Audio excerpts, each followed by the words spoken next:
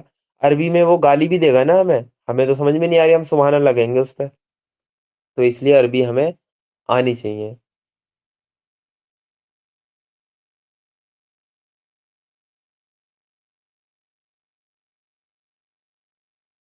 پھر آیت نمبر 79 میں یہ بتایا ہے کہ وہ کسی نبی کے لیے بھی یہ ممکن نہیں ہے کہ وہ شرک کی تعلیم دے.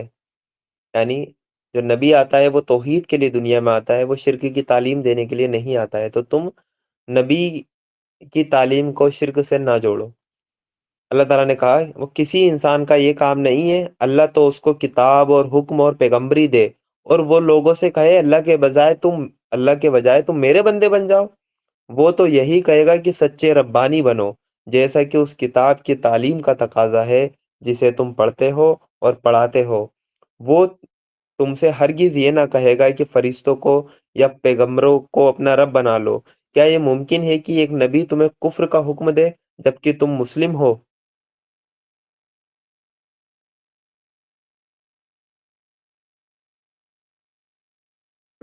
آیت نمبر 81 سے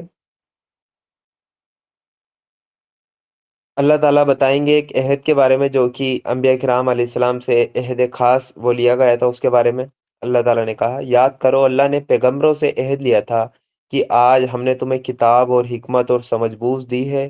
کل اگر کوئی دوسرا رسول تمہارے پاس بھی اسی تعلیم کی تصدیق کرتا ہوا آئے جو پہلے سے تمہارے پاس موجود ہے تو تم کو اس پر ایمان لانا ہوگا، اس کی مدد کرنی ہوگی. یہ بات کہہ کر اللہ نے پوچھا کیا تم اس کا اقرار کرتے ہو اور اس پر میری طرف سے عہد کی بھاری ذمہ داری اٹھاتے ہو؟ انہوں نے کہا ہاں ہم اقرار کرتے ہیں. اللہ نے فرمایا اچھا تو گواہ رہو، میں بھی تمہارے ساتھ گواہ ہوں.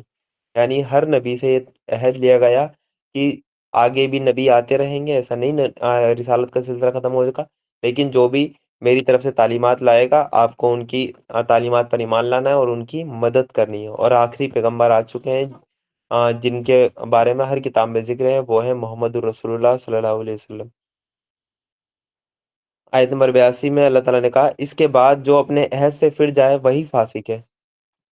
آیت نمبر 83 میں اللہ تعالیٰ بتائیں گے پوری کائنات کا جو دین ہے وہ اسلام ہے. اسلام ہے اللہ تعالیٰ کی فرمانبرداری، اللہ تعالیٰ کا خود کو سرنڈر کرنا، اللہ تعالیٰ کی حکم اور اطاعت، حکم کو ماننا، اطاعت اور فرمانبرداری کرنا، اسی کا نام اسلام ہے. تو اللہ تعالیٰ بتائیں گے پوری کائنات کا جو دین ہے نا وہ اسلام ہے. اب کیا یہ لوگ اللہ کی فرمانبرداری کا طریقہ یعنی اللہ کا دین چھوڑ کر کوئی اور طریقہ چاہتے ہیں؟ حالانکہ آسمان اور زمین کی ساری چیزیں چاہے انچاہیں اللہ تعالیٰ ہی کی فرمانبردار یعنی مسلم ہے اور اسی کی طرف سب کو پلٹنا ہے. آیت نمبر 84 میں اللہ تعالیٰ بتائیں گے ہر نبی پر ایمان لانا ضروری ہے، کسی ایک نبی کا بھی انکار تمام نبیوں کا انکار ہے. اور اے نبی صلی اللہ علیہ وسلم وہ کہو ہم اللہ کو مانتے ہیں، اس تعلیم کو مانتے ہیں جو ہم پر اتاری گئی، ان تعلیمات کو بھی مانتے ہیں جو ابراہیم، اسماعیل، اسحاق، یعقوب اور یعقوب کی اولاد پر اتری تھی، اور ان ہدایتوں پر بھی ایمان رکھتے ہیں جو موسیٰ اور عیسیٰ اور دوسرے پیغمبروں کو ان کے رب کی طرف سے دی گئی تھی. ہم ان کے بیچ کوئی فرق نہیں کرتے، ہم اللہ کے فرمانبردار ہیں، ہم سبھی نبیوں کو برابر مانتے ہیں. آیت نمبر 85 میں اللہ تعالیٰ بتائیں گے کہ اسلام کے سوا کوئی اور دین قبول نہیں کیا جائے گا اللہ تعالیٰ کے نزدیک. اس فرمانبرداری کے سوا جو شخص کوئی اور طریقہ اپنانا چاہے اس کا وہ طریقہ ہرگز قبول نہ کیا جائے گا اور آخرت میں وہ ناکام اور نامراد رہے گا. آیت نمبر 86 میں اللہ تعالیٰ بتائیں گے کہ حق کو پہچاننے کے بعد وہ کفر کرنے کا کیا انجام ہوتا ہے. وہ کیسے ہو سکتا ہے اللہ ان لوگوں کو ہدایت دے جنہوں نے ایمان کی نعمت پا لینے کے بعد پھر کفر اختیار کیا، حالانکہ وہ خود اس بات پر گواہی دے چکے ہیں کہ یہ رسول حق پر ہیں، ان کے پاس روشن نشانیاں بھی آ چکی ہیں. اللہ ظالموں کو تو ہدایت نہیں دیا کرتا. ان کے ظلم کا صحیح بدلہ یہی ہے کہ ان پر اللہ اور فرشتوں اور تمام انسانوں کی پھٹکار ہے. اسی حالت میں وہ ہمیشہ رہیں گے، نہ ان کی سزا میں کمی ہوگی اور نہ انہیں مہلت دی جائے گی۔ البتہ وہ لوگ بچ جائیں گے جو اس کے بعد توبہ کر کے اپنے رویے میں سدھار کر لیں۔ اللہ بخشنے والا اور رحم کرنے والا ہے۔ جو لوگ وہ کفر پر اڑے ہوئے ہیں ان کے بارے میں آیت نمبر 90 سے بتایا جائے گا۔ مگر جن لوگوں نے ایمان لانے کے بعد وہ کفر اختیار کیا پھر اپنے کفر میں بڑھتے چلے گئے، ان کی توبہ بھی قبول نہ ہوگی، ایسے لوگ تو پکے گمراہ ہیں۔ یقین رکھو جن لوگوں نے کفر اختیار کیا اور اور اور کفر ہی کی حالت میں جان دی، ان میں سے کوئی اگر اپنے آپ کو سزا سے بچانے کے لیے دھرتی بھر کر بھی سونا بدلے میں دے تو اسے قبول نہ کیا جائے گا۔ ایسے لوگوں کے لیے دردناک سزا تیار ہے اور وہ اپنا کوئی مددگار نہ پائیں گے۔ آیت نمبر 92 سے ہمارا پارہ نمبر 4 اسٹارٹ ہو رہا ہے۔ الحمدللہ 3 پارے ہمارے مکمل ہو چکے ہیں۔ آ- آ- کہ پارہ نمبر 4 جس کا نام ہے لن تنالو بر، یہاں سے یہ پارہ ہمارا اسٹارٹ ہوتا ہے۔ اسکرین شو نہیں ہو رہی ہے، ایک سیکنڈ دیکھ لیتے ہیں کچھ۔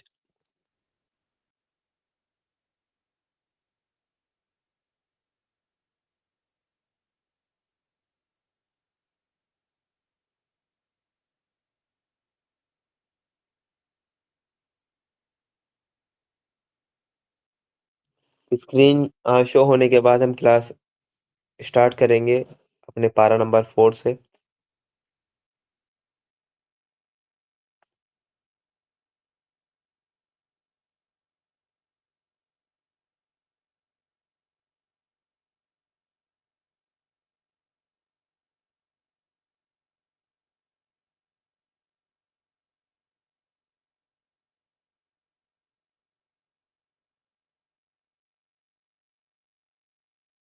پالن ہار کا مطلب ہوتا ہے پالنے پوسنے والا، ہماری خبرگیری رکھنے والا، ہماری دیکھ بھال کرنے والا، اس کو کہتے ہیں پالن ہار۔ تو اللہ تعالیٰ کے لیے پچھلی آیتوں میں یہ ورڈ گزرا تھا، اے پالن ہار، اے ہمیں پالنے والے، ہمیں پالنے پوسنے والے، ہمارے وہ خبرگیری رکھنے والے، ہماری وہ ضرورتوں کو پورا کرنے والے۔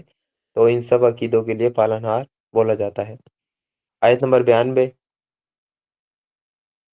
آیت نمبر 92 بڑی خوبصورت ہے۔ اس میں نیکی کا تصور بتا دیا گیا ہے کہ اصل نیکی کیا ہے۔ نیکی کا درجہ بتا دیا گیا ہے کہ تم جب تک نیکی کے درجے کو پہنچ ہی نہیں سکتے، تم جب تک نیک بنی نہیں سکتے، اللہ تعالیٰ نے بتا دیا۔ اعوذ باللہ من الشیطان الرجیم، بسم اللہ الرحمن الرحیم۔ تم نیکی کو نہیں پہنچ سکتے جب تک کہ اپنی وہ چیزیں خدا کی راہ میں خرچ نہ کرو جنہیں تم عزیز یعنی پریہ رکھتے ہو، اور جو کچھ تم خرچ کرو گے اللہ اس سے بے خبر نہ ہوگا۔ تو جب تک تم نیکی کے درجے کو پا نہیں سکتے، پہنچ نہیں سکتے، جب تک اپنی محبوب چیز اللہ تعالیٰ کی راہ میں خرچ نہ کرو۔ تو بڑی سوچنے والی آیت ہے، اس آیت پہ اگر 1 گھنٹہ بھی بولا جائے وہ بھی کم ہے۔ ہمیں دیکھنا چاہیے ہم کن چیزوں سے محبت کرتے ہیں اور انہی چیزوں کو اللہ کی راہ میں ہم خرچ کریں۔ اگر ہمیں اپنا مال پیارا ہے تو مال کو اللہ کی راہ میں لگا دیں، اولاد پیاری ہے، اولاد سے محبت رکھتے ہیں، اولاد کو اللہ تعالیٰ کی راہ میں لگا دیں۔ اپنی صلاحیتوں پہ ہمیں مطلب غرور ہے، ہمیں ان سے محبت ہے، اپنی ساری صلاحیتوں کو اللہ تعالیٰ کی راہ میں لگا دیں۔ جب تک اللہ کی راہ میں اپنی محبوب چیز آپ وہ خرچ نہ کریں گے، جو ٹائم ہوتا ہے نا، ہم فارغ ٹائم اللہ تعالیٰ کے لیے نکالتے ہیں کہ فری نہیں تھے، فارغ ٹائم یہ اپنی پرائیورٹی کیوں نہیں بناتے اس چیز کو؟ تب تک نیکی کے درجے کو نہیں پہنچ سکتے، جب تک نیک نہیں بن سکتے۔ یہ خالی لوگوں کا کام نہیں ہے اللہ تعالیٰ کے دین کی خدمت کرنا۔ لوگ کہتے ہیں نا ہم خالی نہیں تھے، ہم اس دن نہیں آ پائے، ہم دعوت دیتے ہیں کہ بھائی آپ جمعرات میں آنا، وہ کہتے ہیں ہم جمعرات میں نا ہم آ نہیں پائے، ہم بزی تھے۔ بھائی کہاں بزی تھے؟ وہ کچھ نہیں، بس وہ دوستوں کے ساتھ چائے پہ گئے تھے اس دن ہم۔ ٹھیک ہے بھائی، تو یہ چیز ہے کہ ہمیں اپنی محبوب چیز اللہ تعالیٰ کی راہ میں ہمیں خرچ کرنی ہے، جو بھی ہمیں محبوب ہو۔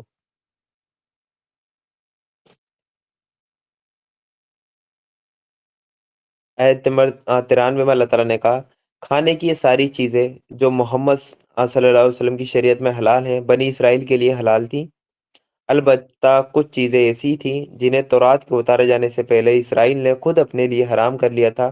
ان سے کہو اگر تم اپنے اعتراض میں سچے ہو تو لاؤ تورات اور پیش کرو اس کی کوئی عبارت۔ اس کے بعد بھی جو لوگ اپنی جھوٹی گڑی ہوئی باتیں اللہ سے جوڑتے رہے ہیں وہی اصل میں ظالم ہیں۔ وہ کہو اللہ نے جو کچھ کہا ہے سچ کہا ہے، تم کو یکسو ہو کر ابراہیم کے طریقے کی پیروی کرنی چاہیے، اور ابراہیم شرک کرنے والوں میں سے نہ تھا۔ یعنی ایسا تھا کہ بنی اسرائیل نے اپنے اوپر کچھ چیزیں حرام کر لی تھی، جیسا کہ جو گائے ہے، جو اس کا گوشت تو حلال کر لیا تھا، لیکن اس کی جو چربی ہے اس کو اللہ تعالیٰ نے حرام کر دیا تھا۔ ٹھیک ہے، ایک تو یہ تھا، یہ بنی اسرائیل پہ سزا کے طور پہ تھا۔ اور کچھ چیزیں ایسی تھی جیسے اونٹ کا گوشت ہے، یعقوب علیہ السلام نے اپنے اوپر، وہ خود نہیں کھاتے تھے، تو اس وجہ سے بنی اسرائیل بھی ان کو فالو کرنے لگی۔ تو اللہ تعالیٰ نے کہتے ہیں کہ جو محمد صلی اللہ علیہ وسلم کی شریعت میں چیزیں حلال تھیں وہی ان کی شریعت میں بھی حلال تھی، لیکن کچھ چیزیں ہیں جو کہ یعقوب علیہ السلام نے وہ پسند نہیں کی تھی، لیکن وہ حرام سے اس کا کوئی تعلق ایسا نہیں تھا اتنا بڑا۔ آیت نمبر 96 میں سے آیت نمبر 96 ہمیں بتائے گی کہ جو خانہ کعبہ ہے وہی ہمارا پہلا قبلہ تھا، جو کہ میں نے آپ کو بتایا کہ پہلا قبلہ ہمارا مکہ ہی تھا، وہ کعبہ ہی تھا۔ آیت نمبر 96 میں اللہ تعالیٰ ہمیں یہی بتائیں گے، بے شک سب سے پہلی عبادت گاہ جو انسانوں کے لیے بنائی گئی وہ وہی ہے جو مکہ میں ہے، اس کو بھلائی اور برکت دی گئی تھی اور تمام جہان والوں کے لیے ہدایت کا مرکز بنایا گیا تھا۔ آدم علیہ السلام نے اس کعبہ کی بنیاد رکھی تھی، تو پہلی عبادت گاہ دنیا میں جو بنی وہ مکہ ہے۔ پھر اللہ تعالیٰ نے کہا آگے، اس میں کھلی ہوئی نشانیاں ہیں، ابراہیم کی عبادت کی جگہ ہے، اور اس کا حال یہ ہے کہ جو اس میں داخل ہوا محفوظ ہو گیا۔ لوگوں پر اللہ کا یہ حق ہے کہ اس گھر تک پہنچنے کی طاقت رکھتا ہو وہ اس کا حج کرے، اور جو کوئی اس حکم کی پیروی سے انکار کرے اسے معلوم ہو جانا چاہیے اللہ تمام دنیا والوں سے بے نیاز ہے۔ تو یہ حج کی فرضیت کا بھی حکم ہے کہ جس کے پاس اتنی طاقت ہے، استطاعت ہے کہ وہ مکہ تک پہنچنے کی طاقت رکھتا ہو تو اس پر حج فرض ہے، اس کو حج کرنا چاہیے۔ آج ہمارے معاشرے میں لوگوں کے پاس تمام وہ دولت ہے اور حج کی نعمت سے وہ محروم ہے، اس کا مطلب وہ گنہگار ہیں۔ استطاعت ہونے کے بعد بھی حج نہ کرنا یہ گناہ گار، یہ مطلب کہ گناہ ہے، گناہ کبیرہ ہے۔ استطاعت نہیں ہے تو ابھی آپ پہ حج مطلب فرض نہیں ہوا ہے۔ ہم دیکھتے ہیں کہ لوگ سمجھتے ہیں کہ پہلے سب بچوں کا نکاح ہو جائے، ان کا یہ ہو جائے، ان کا وہ ہو جائے، پھر حج کریں گے، اور پیسہ ان پہ تمام ہوتا ہے، گھر بنانے میں لگے پڑے ہیں، زمینیں خریدنے میں لگے پڑے ہیں، حج کریں گے بالکل لاسٹ میں بڑھاپے میں، جب وہ چلا بھی نہیں جاتا ویل چیئر پہ حج کرتے ہیں۔ بھائی اللہ تعالیٰ کو جوانی کی عبادت پسند ہے، جوانی میں اللہ تعالیٰ نے پیسہ دیا ہے، حج کر کے آئے ہیں آپ۔ یہ بچوں کی شادی کریں، ان کے بچوں کی شادی کریں، ان چکروں میں نہ پڑیں۔ یہ اگر حج فرض ہو گیا تو تبھی آپ کو حج ترنت کرنا ہے۔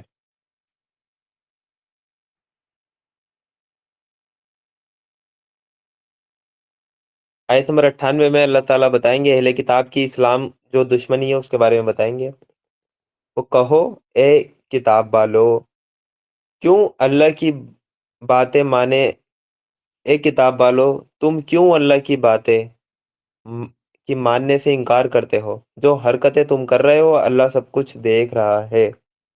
وہ کہو اے کتاب والو، یہ تمہارا کیا رویہ ہے کہ اللہ کی بات ماننا، یہ تمہارا کیا رویہ ہے جو اللہ کی بات مانتا ہے اسے بھی تم اللہ کے راستے سے روکتے ہو اور چاہتے ہو کہ وہ ٹیڑھی راہ چلے، حالانکہ تم خود اس کے سیدھے راستے پر ہونے پر گواہ ہو۔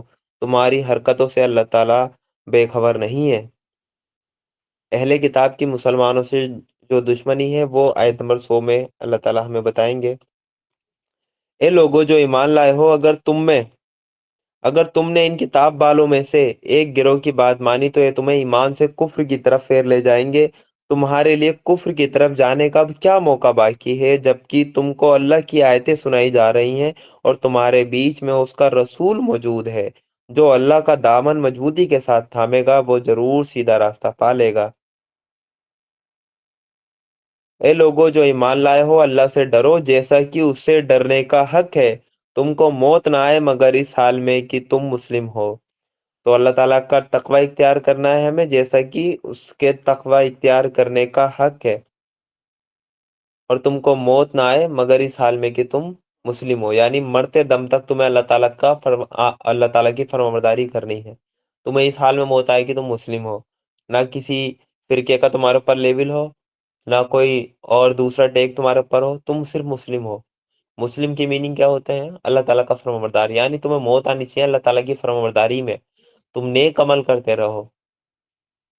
سورہ ہجر میں آئے گا، سورہ نمبر 15 ہے سورہ ہجر میں، اس میں آئے گا، اس کی آیت نمبر 99 ہے کہ اللہ تعالیٰ کی عبادت کرو موت آنے تک۔ تو جب تک آپ کو اللہ تعالیٰ کی فرمانبرداری کرنی ہے، جب تک آپ کی جو سانس ہے وہ نہیں رک جاتی۔ پھر اللہ تعالیٰ نے 103 میں بتایا ہے کہ اللہ تعالیٰ کی یہ رسی کو مضبوطی سے پکڑنا ہے اور فرقوں میں نہیں پڑنا ہے۔ اوپر کی آیت میں بتایا تھا کہ مسلم کی حالت میں ہی تمہیں موت آنی چاہیے، اور اس آیت میں بتائیں گے اللہ تعالیٰ کی فرقوں میں تمہیں نہیں پڑنا ہے۔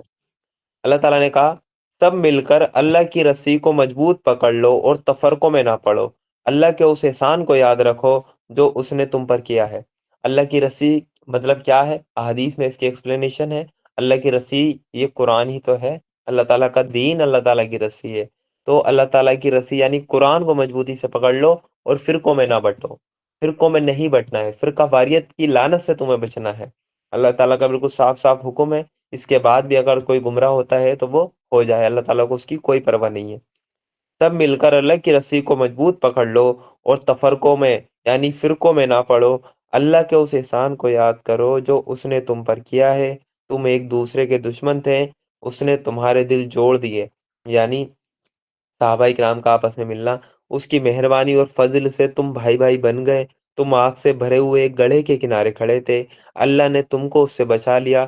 اس طرح اللہ اپنی نشانیاں تمہارے سامنے روشن کرتا ہے، شاید کی نشانیوں سے تمہیں اپنی کامیابی کا راستہ نظر آ جائے۔ تم میں کچھ لوگ تو ایسے ضرور ہی رہنے چاہیے جو نیکی کی طرف بلائیں، بھلائی کا حکم دیں، برائیوں سے روکتے رہیں۔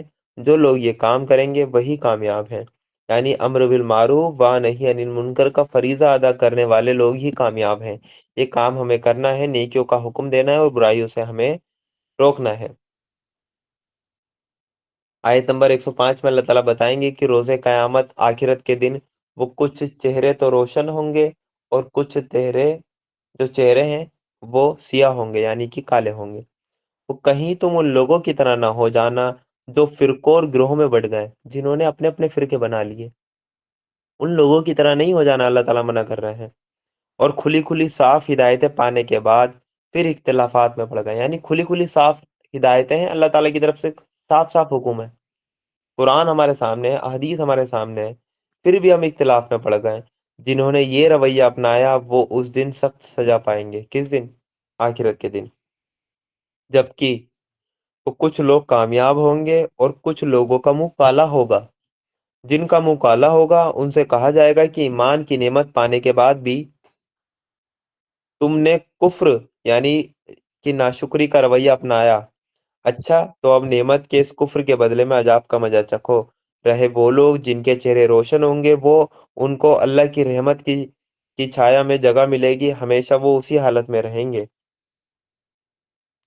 یہ اللہ کی باتیں ہیں جو ہم تمہیں ٹھیک ٹھیک سنا رہے ہیں، کیونکہ اللہ دنیا والوں پر ظلم کرنے کا کوئی ارادہ نہیں رکھتا۔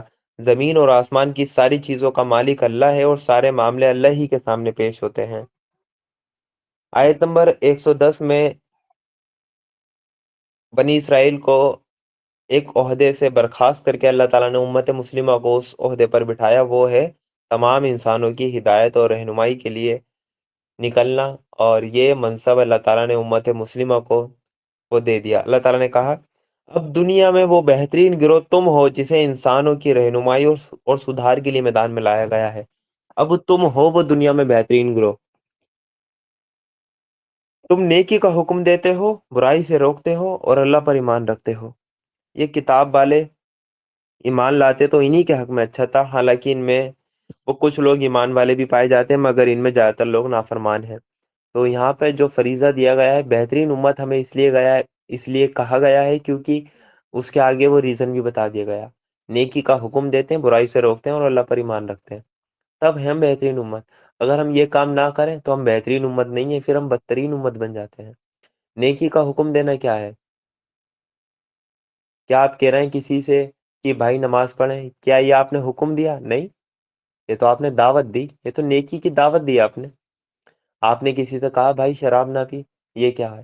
یہ نیکی کی دعوت دی، یہ دعوت الخیر ہے، جو آیت نمبر 104 میں آئی تھی، نیکی کی طرف دعوت دے۔ تو یہ کام بھی کرنا ہے، لیکن اس امت کا جو فریضہ ہے وہ ہے حکم دینا۔ ایک ایک حکم ہوگا کہ کل سے دارو بند، تو شراب بند اگلے ہی سیکنڈ، یہ ہوتا ہے حکم۔ برائی سے روکنا کیا ہوتا ہے؟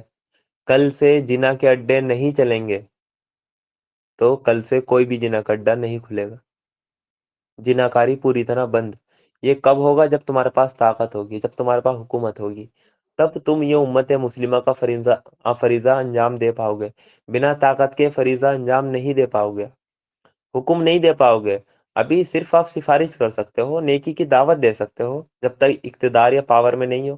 لیکن پاور میں آنے کے بعد ہی تم یہ حکم دینے کی طاقت تم اپنے اندر رکھو گے، کہ ایک حکم دو گے اور وہ کام وہاں پر امپلیمنٹ ہو جائے گا۔ پھر اللہ تعالیٰ نے آیت نمبر 111 میں اللہ تعالیٰ نے کہا، یہ تمہارا کچھ بگاڑ نہیں سکتے، زیادہ سے زیادہ بس وہ کچھ ستا سکتے ہیں۔ اگر یہ تم سے لڑیں گے تو مقابلے میں پیٹھ دکھائیں گے۔ کون؟ یہودی۔ پھر ایسے بے بس ہوں گے کہ کہیں سے ان کو مدد نہ ملے گی۔ ہم دیکھ چکے فلسطین میں، یہ آمنے سامنے کی لڑائی میں پیٹھ دکھا دیتے ہیں، اور انہوں نے دکھائی بھی ہے۔ یہ جہاں بھی پائے گئے، ان پر ذلت کی مار ہی پڑی۔ وہ کہیں اللہ کے ذمے یا انسانوں کے ذمے میں پناہ مل گئی تو اور بات ہے، یعنی کسی انسانوں کے پیچھے دبک کے وار کرنا آتا ہے۔ آج بھی جو اسرائیل ہے وہ بچا ہوا ہے امریکہ کی گود میں، وہ بیٹھا ہوا ہے، اس لیے وہ بچا پھر رہا ہے، ورنہ اس کا کب کا نام و نشان اس کا مٹا دیا جاتا۔ یہ اللہ کے غضب میں گھر چکے ہیں، ان پر محتاجی اور مغلوبی مسلط کر دی گئی ہے، اور یہ سب کچھ صرف اس وجہ سے ہوا کہ یہ اللہ کی آیتوں سے انکار کر رہے ہیں، وہ کرتے رہے ہیں، اور انہوں نے پیغمبروں کا ناحق قتل کیا۔ یہ ان کی نافرمانی اور جاتیوں کا انجام ہے۔ مگر سبھی کتاب والے برابر نہیں ہیں، ان میں کچھ لوگ ایسے بھی ہیں جو سیدھے راستے پر قائم ہے، راتوں کو اللہ کی آیتیں پڑھتے ہیں، اس کے آگے سجدہ کرتے ہیں، اللہ اور آخرت کے دن پر ایمان رکھتے ہیں، نیکی کا حکم دیتے ہیں، برائیوں سے روکتے ہیں، اور بھلائی کے کاموں میں لگے رہتے ہیں۔ یہ نیک لوگ ہیں، یعنی کتاب والوں میں سے بھی اچھے لوگ بھی پائے جاتے ہیں۔ جو نیکی بھی یہ کریں گے اس کی ناقدری نہیں کی جائے گی، اللہ پرہیزگار لوگوں کو خوب جانتا ہے۔ پھر آیت نمبر 16 میں اللہ تعالیٰ بتائیں گے، آیت نمبر 16 سے، کہ وہ کافروں کی نیکیاں ہرگز قبول نہیں ہوں گی، چاہے وہ کتنی بھی نیک کام کر لیں اپنے آپ میں، جب تک ان کا ایمان نہیں تب تک ان کی کوئی نیکی قبول نہیں۔ رہے وہ لوگ جنہوں نے انکار کا رویہ اپنایا، تو اللہ کے مقابلے میں ان کو نہ مال کچھ کام دے گا نہ اولاد، وہ تو آگ میں جانے والے لوگ ہیں، اور آگ ہی میں وہ ہمیشہ رہیں گے۔ جو کچھ وہ اپنی اس دنیا کی زندگی میں خرچ کر رہے ہیں، اس کی مثال اس ہوا جیسی ہے جس میں پالا ہو۔ وہ ان لوگوں کی کھیتی پر چلے جنہوں نے اپنے اوپر آپ ظلم کیا اور اسے برباد کر کے رکھ دے۔ اللہ نے ان پر ظلم نہیں کیا، اصل میں یہ خود اپنے اوپر ظلم کر رہے ہیں۔ آیت نمبر 118 میں اللہ تعالیٰ بتائیں گے کہ اہل کتاب دشمن ہیں ہمارے، اور ان سے دوستی ہمیں نہیں کرنی ہے۔ اے لوگوں جو ایمان لائے ہو، اپنے گروہ کے لوگوں کے سوا دوسروں کو اپنا رازدار نہ بناؤ، وہ تمہاری خرابی کے کسی موقع سے فائدہ اٹھانے سے نہیں چوکتے۔ تمہیں جس چیز سے نقصان پہنچے وہی ان کو پسند ہے، ان کے دل کا دوش ان کے منہ سے نکلا پڑتا ہے، اور جو کچھ وہ اپنے اپنے سینوں میں چھپائے ہوئے ہیں وہ اس سے بڑھ کر ہے۔ ہم نے تمہیں صاف صاف ہدایتیں دے دی ہیں، اگر تم عقل والے ہو تو ان سے تعلق رکھنے میں ساودھانی برتو گے۔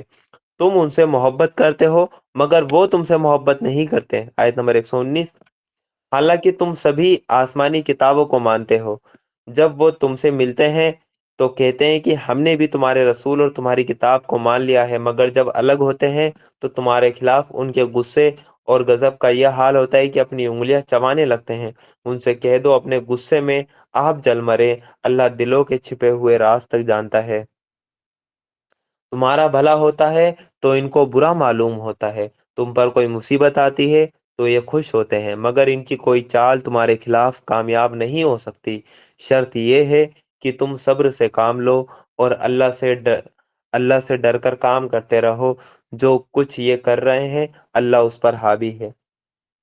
آیت نمبر 121 سے 200 تک ہماری جو تقریر اسٹارٹ ہوگی، یہ خطبہ ہمارا آخری سورہ آل عمران کا ہے۔ یہ جنگ احد کے بعد ہے۔ جنگ احد کی جو کامنٹری ہمیں دیکھنے کو ملے گی وہ آیت نمبر 121 سے 129 تک ہمیں دیکھنے کو ملے گی۔ جنگ احد کیا تھی؟ جنگ بدر میں 313 مسلمان 1000 جو کافر ہیں ان پر غالب رہے اور 70 کافر مار دیے گئے تھے۔ لیکن جنگ احد میں کیا ہوا تھا؟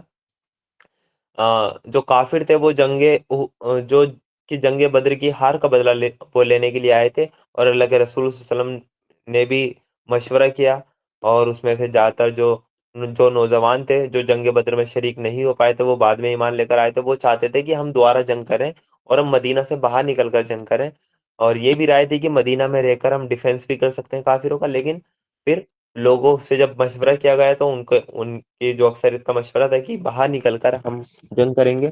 اور احود کے میدان میں ایک میدان سستا ہے جنگ کا، اس میں اللہ کے رسول صلی اللہ علیہ وسلم کے 2 سائڈ پہاڑ تھے، اور ایک درہ خالی تھا جہاں سے ایک راستہ تھا کہ پیچھے سے حملہ ہو سکتا ہے۔ تو اللہ کے رسول صلی اللہ علیہ وسلم نے 50 تیر انداز ایک صحابی کی مطلب کی سرپرستی میں وہاں رکھ دیا، اور ان سے کہہ دیا، ان کو حکم دے دیا کہ چاہے ہماری بوٹی بوٹی مطلب اڑا دی جائیں، چاہے تم دیکھ لو کہ پرندے ہمیں نوچ کر کھا رہے ہیں، لیکن تمہیں یہ درہ نہیں چھوڑنا ہے، یہاں سے تمہیں تیر اندازی کرنی ہے۔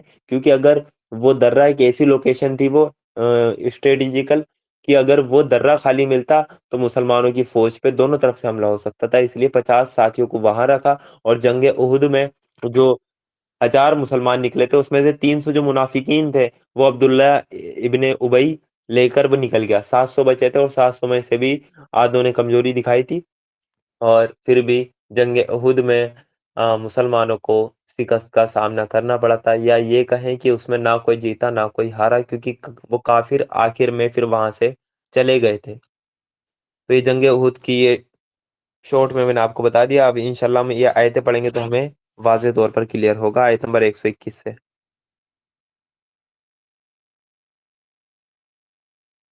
اے پیغمبر، مسلمانوں کے سامنے اس موقع کی چرچا کرو جب تم صبح سویرے اپنے گھر سے نکلے تھے اور احد کے میدان میں مسلمانوں کو جنگ کے لیے جگہ جگہ تعینات کر رہے تھے۔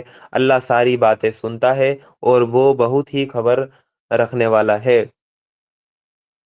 یاد کرو جب تم میں سے 2 گروہ بزدلی دکھانے پر آمادہ ہو گئے، حالانکہ اللہ ان کی مدد پر موجود تھا، اور ایمان والوں کو اللہ ہی پر بھروسہ رکھنا چاہیے تھا۔ 2 گروہ کو بزدلی دکھانے پر آمادہ ہو گئے تھے۔ منافقین کا ایک گروہ تو وہ لے کر چلا گیا تھا، دوسرا گروہ وہ کہہ رہا تھا کہ ابھی جنگ نہیں کرتے۔ آخر اس سے پہلے بدر کی لڑائی میں اللہ تمہاری مدد وہ کر چکا تھا، حالانکہ اس وقت تم بہت کمزور تھے۔ بدر میں تو تم بہت کمزور تھے، اس وقت بھی تو اللہ تعالیٰ نے مدد کی تھی۔ اس لیے تم کو چاہیے کہ اللہ کی ناشکری سے بچو، امید ہے کہ اب تم شکر گزار بنو گے۔ اے نبی صلی اللہ علیہ وسلم، یاد کرو جب تم ایمان والوں سے کہہ رہے تھے، کیا تمہارے لیے یہ بات کافی نہیں ہے کہ اللہ 3000 فرشتے اتار کر تمہاری مدد کرے؟ بے شک اگر تم صبر سے کام لو اور اللہ سے ڈرتے ہوئے کام کرو تو جس وقت دشمن تمہارے اوپر چڑھ کر آئیں گے، اسی وقت تمہارا رب 3000 نہیں 5000 نشانے والے فرشتوں سے تمہاری مدد کرے گا۔ یہ بات اللہ نے تمہیں اس لیے بتا دی کہ تم خوش ہو جاؤ اور تمہارے دل مطمئن ہو جائیں۔ فتح اور مدد جو کچھ بھی ہے اللہ کی طرف سے ہے، جو بڑی طاقت والا اور سوجھ بوجھ والا ہے، اور یہ مدد وہ تمہیں اس لیے دے گا تاکہ کفر کی راہ چلنے والوں کا ایک بازو کاٹ دے اور ان کو ایسی رسوا کن شکست دے کہ وہ ناکامی کے ساتھ پسپا ہو جائیں۔ اے پیغمبر صلی اللہ علیہ وسلم، فیصلے کے اختیاروں میں تمہارا کوئی حصہ نہیں۔ اللہ کو اختیار ہے، چاہے انہیں معاف کرے چاہے انہیں سزا دے، کیونکہ وہ ظالم ہے۔ زمین اور آسمان میں جو کچھ ہے اس کا مالک اللہ ہے، جس کو چاہے معاف کر دے، جس کو چاہے سزا دے، وہ معاف کرنے والا اور رحم والا ہے۔ اے لوگو جو ایمان لائے ہو، یہ بڑھتا اور چڑھتا سود کھانا چھوڑ دو اور اللہ سے ڈرو، امید ہے کہ کامیابی پاؤ گے۔ یہ اللہ تعالیٰ نے سود کے بارے میں بیچ میں ایک حکم وہ نازل کیا ہے آیت نمبر 130 میں، کہ بڑھتا وہ چڑھتا سود مت کھاؤ، یعنی کمپاؤنڈ انٹرسٹ، سود کے اوپر سود وہ لگتا رہتا ہے۔ آیت نمبر 131 میں اللہ تعالیٰ نے کہا، اس آگ سے بچو جو حق کے انکاریوں کے لیے جٹائی گئی ہے۔ اب اہل جو ایمان ہیں ان کو اللہ تعالیٰ کی طرف سے ہدایت دی گئی ہے، بڑی قیمتی یہ ہدایت ہے۔ اور اللہ اور اس کے رسول کا حکم مان لو، امید ہے کہ تم پر رحم کیا جائے گا۔ دوڑ کر چلو اس راہ پر جو تمہارے رب کی بخشش اور اس جنت کی طرف جاتی ہے جس کا پھیلاؤ زمین اور آسمان جیسا ہے، اور وہ اللہ سے ڈرنے والے ان لوگوں کے لیے تیار کی گئی ہے جو ہر حال میں اپنا مال خرچ کرتے ہیں، ہر حال میں خرچ کرتے ہیں مال، چاہے غریب ہو وہ، چاہے ان کے پاس، وہ اگر ان کے پاس چاہے 10 روپے ہو تو 5 روپے اللہ کی راہ میں خرچ کرتے ہیں۔ وہ ہر حال میں اپنا مال خرچ کرتے ہیں، چاہے برے حال میں ہو یا اچھے حال میں۔ جو غصے کو پی جاتے ہیں دوسرے کی غلطیوں کو معاف کر دیتے ہیں، غصے کو پی جاتے ہیں دوسرے کی غلطیوں کو معاف کر دیتے ہیں، ایسے نیک لوگ اللہ کو بہت پسند ہے۔ اور جن کا حال یہ ہے کہ اگر کبھی کوئی فحش یعنی اశ్లీل کام ان سے ہو جاتا ہے یا کسی گناہ میں پڑھ کر وہ اپنے پر ظلم کر بیٹھتے ہیں تو فوراً انہیں اللہ یاد آ جاتا ہے، یعنی فوراً توبہ کر لیتے ہیں اور اس سے وہ اپنے قصوروں کی معافی چاہتے ہیں، کیونکہ اللہ کے سوا اور کون ہے جو گناہ معاف کر سکتا ہو، اور وہ جانتے پوچھتے اپنے کیے پر کبھی نہیں رہتے۔ ایسے لوگوں کا بدلہ ان کے رب کے پاس یہ ہے کہ وہ ان کو معاف کر دے گا، اور ایسے باغوں میں انہیں داخل کرے گا جن کے نیچے نہریں بہتی ہوں گی، وہاں وہ ہمیشہ رہیں گے۔ کیسا اچھا بدلہ ہے اچھے کام کرنے والوں کے لیے۔ تم سے آپ پہلے بہت سے دور گزر چکے ہیں، اور زمین میں چل پھر کر دیکھ لو کہ ان لوگوں کا کیا انجام ہوا جنہوں نے اللہ کے احکام اور ہدایتوں کو جھٹلایا۔ یہ لوگوں کے لیے ایک صاف اور کھلی تنبیہ ہے، جو اللہ سے ڈرتے ہوں ان کے لیے ہدایت اور نصیحت ہے۔ ہمت نہ ہارو، غم نہ کرو، تم ہی غالب رہو گے اگر تم ایمان والے ہو۔ یہاں اللہ تعالیٰ نے بتا دیا کہ تم ہی دنیا میں سربلند رہو گے، بس کہ ایک ہی شرط ہے کہ تم مومن ہونے چاہیے، بس یہی ایک شرط اللہ تعالیٰ نے لگائی، تم ہی دنیا میں غالب رہو گے۔ لیکن آج ہم دیکھ رہے ہیں دنیا میں تو غالب ہم نہیں ہیں۔ اس کا مطلب یا تو اللہ کا کلام جھوٹا ہے یا ہم مومن نہیں ہیں۔ آپ بتائیں دونوں میں سے آپ کسے مانیں گے؟ کیا اللہ تعالیٰ کا کلام جھوٹا ہے؟ نہیں نا۔ تو اللہ تعالیٰ کہنا ہے ہمت نہ ہارو، غم نہ کرو، تم ہی غالب رہو گے اگرچہ تم ایمان والے ہو، مومن ہو۔ تو اللہ تعالیٰ تو جھوٹ نہیں بول رہا، اس کا مطلب ہم مومن نہیں ہیں۔ اگر ہم مسلمان مومن ہوتے تو دنیا میں سربلند ہم ہوتے، آج دنیا میں کہیں ہماری وہ کوئی عزت نہیں ہے۔ اس کا مطلب ہم مومن نہیں ہے، تو ہمیں اللہ تعالیٰ کے حضور توبہ کر کے سچا پکا مومن ہمیں بننا چاہیے۔ پھر آیت نمبر 140 میں اللہ تعالیٰ نے کہا اس وقت اگر تمہیں چوٹ لگی ہے تو اس سے پہلے ایسی ہی چوٹ تمہارے دشمنوں کو بھی لگ چکی ہے۔ یہ تو زمانے کے اتار چڑھاؤ ہیں جنہیں ہم لوگوں کے بیچ وہ گردش دیتے رہتے ہیں، وہ یعنی جنگ احد میں جو مسلمانوں کو ہار کا سامنا کرنا پڑا تھا۔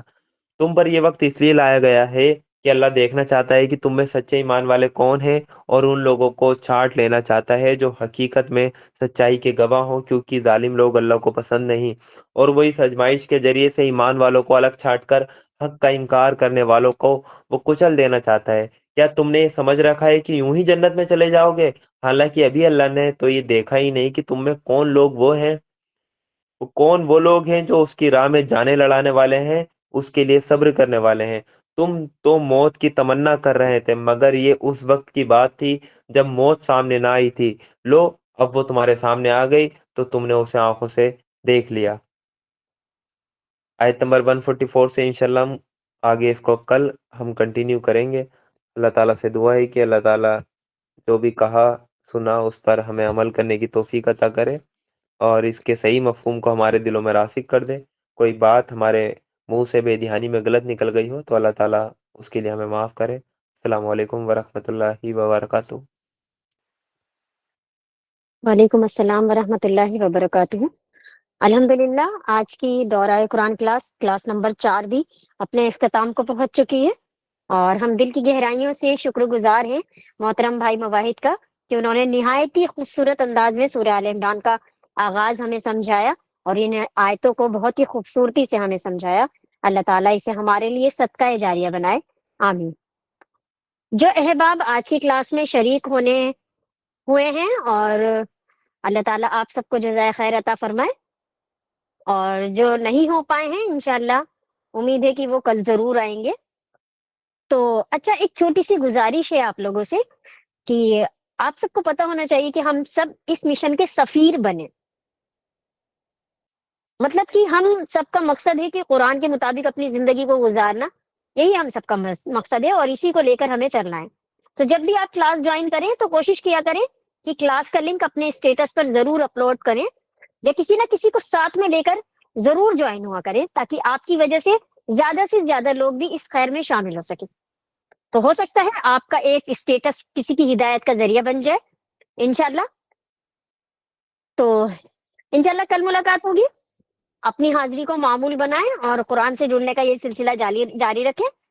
اور ہم نیت کرتے ہیں کہ ہم صرف سننے تک محدود نہیں رہیں گے، بلکہ جو سیکھا ہے اسے اپنی زندگی کا حصہ بھی بنائیں گے انشاءاللہ. اللہ تعالی ہمیں قرآن کا سچا سفیر بنائے. آمین. السلام علیکم ورحمۃ اللہ وبرکاتہ.